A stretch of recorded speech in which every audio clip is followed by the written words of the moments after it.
E hoje vamos para aulas de regra de 3 composta. Então, só para a gente contextualizar esse assunto, por exemplo, na fabricação de um certo produto, uma fábrica, né, uma empresa, tem que analisar várias grandezas, né? E muitas grandezas, muitas vezes, são proporcionais. Por exemplo, se eu quero fabricar latas de ervilha, quanto mais latas eu produzir, eu vou precisar de mais metal e também vou precisar de mais ervilhas e assim mais funcionários. Enfim, isso depende de cada produção, né? De cada empresa, de cada fábrica aí. E outros casos também que não envolvem diretamente fábrica, que a gente vai ver mais para frente, né? Então essas grandezas muitas vezes são proporcionais ou não, e a produção ela pode ser sempre estimada através de uma regra de 3 composta. A regra de 3 que a gente vai ver hoje envolve 3 variáveis apenas. Mais para frente a gente vai fazer algumas envolvendo muito mais variáveis.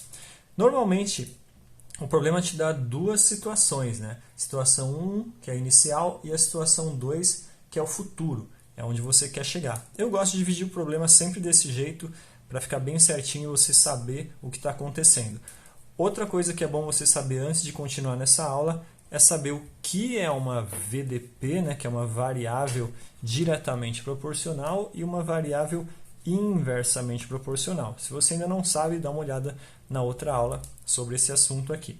Então, só para resumir, uma variável diretamente proporcional são aquelas que ou aumentam juntos, por exemplo, que eu falei agora, quanto mais latas eu quero produzir, mais metal eu vou precisar. Isso são variáveis diretamente proporcionais, que a gente chama de VDP. E eu tenho a VIP, que são as variáveis inversamente proporcionais. Um exemplo simples é isso. Quanto mais torneiras eu tenho para encher uma piscina, em menos tempos elas vão encher a piscina. Então, quanto mais torneira, menos tempo. Se eu tenho mais torneiras, menos tempo, elas são inversamente proporcionais. Nesse caso, quanto mais latas, mais metal. Então, mais diretamente, mais menos inversamente, tá? Tá melhor explicado em outra aula isso. Vamos continuar aqui então. Então, vou criar um problema aqui agora, né? A gente vai separar ele em duas situações, 1 e 2, e vamos resolver ele aqui.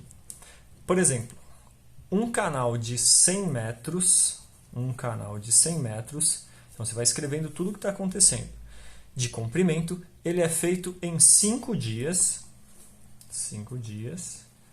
por 3 trabalhadores. Então, essas são as minhas grandezas. Ó, um canal de 100 metros de comprimento é feito em 5 dias por 3 trabalhadores. Agora eu vou para a situação 2.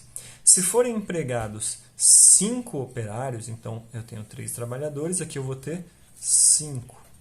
Então, se forem empregados 5 operários durante 6 dias, né, qual o comprimento do canal poderá ser construído? Então, repare que eu coloquei tudo na mesma linha. Ó. Então, aqui, ó, metro é o que eu quero saber, quantos metros eu posso construir de canal. Antes eram 5 dias, agora ele quer em 6 dias. Antes eram 3 trabalhadores, agora ele quer 5 trabalhadores. Então, você percebe que para fazer isso de cabeça é um pouquinho mais complicado, né? Você saber o que está aumentando, o que está diminuindo. Vamos para a resolução agora. Resolução basicamente consiste numa razão, né? Com uma regra de 3 simples. Então, eu já monto aqui 2 razões grandonas e vou montar isso aqui. Por convenção, eu coloco o x sempre na parte de cima, que vai ser o que eu quero saber, né? E vou conversando com os outros problemas. Por exemplo, dias e trabalhadores. Nesse caso aqui eu tenho x metros. Pensa em dias. Quanto mais dias os caras conseguem construir mais metros? Sim, mais dias, mais metros, variável diretamente proporcional. As variáveis diretamente proporcionais, que são as dp, elas vão para a parte de baixo da razão. Então, esse dias vem aqui para a parte de baixo, certo? Vamos perguntar agora para o outro, trabalhadores. Quanto mais trabalhadores eu consigo construir mais canais, né? Mais metros aí de canal? Sim, quanto mais trabalhadores, mais canais. Então, isso aqui também é diretamente proporcional, né? As duas são diretamente proporcionais e elas vão para a parte de baixo. Então, esse 5 vai aqui também. E o x sempre fica em cima, né? Vamos agora para o outro lado. Do outro lado, você faz uma analogia. Então, ó, se o x estava em cima aqui, quem que vai em cima? O 100.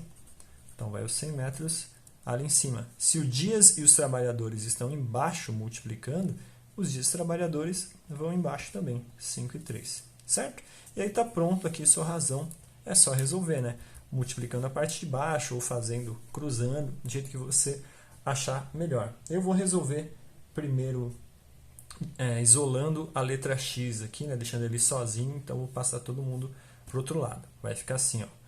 O X vai ficar aqui sozinho, vai ficar 100 vezes 5 vezes 6, que vai subir aqui, né? E esse 5 e esse 3 continua aqui embaixo, certo? Fazendo essa conta, eu posso cortar esses dois, vai dar 600 dividido por 3, que vão dar 200, o quê? Metros, certo? Então, ó, nesse meu exemplo, você até consegue ler o problema só olhando para a resolução. Ó. Era assim, 100 metros de canal são construídos em 5 dias por 3 trabalhadores. Quantos metros de canal eu consigo construir com 5 trabalhadores, aumentou, né, em 6 dias? Só isso. E aí eu joguei para cá todo mundo, x sempre em cima da razão, as diretamente proporcionais, que são essas duas, foram para baixo. Se fosse inversamente, seria para cima. Eu vou dar um exemplo mais para frente. E repara um detalhe bem importante. Em nenhum momento eu fiquei olhando se os dias aumentaram, se os trabalhadores aumentaram. Não importa isso nessa situação, tá? Importa você olhar as grandezas. Quanto mais metros, né?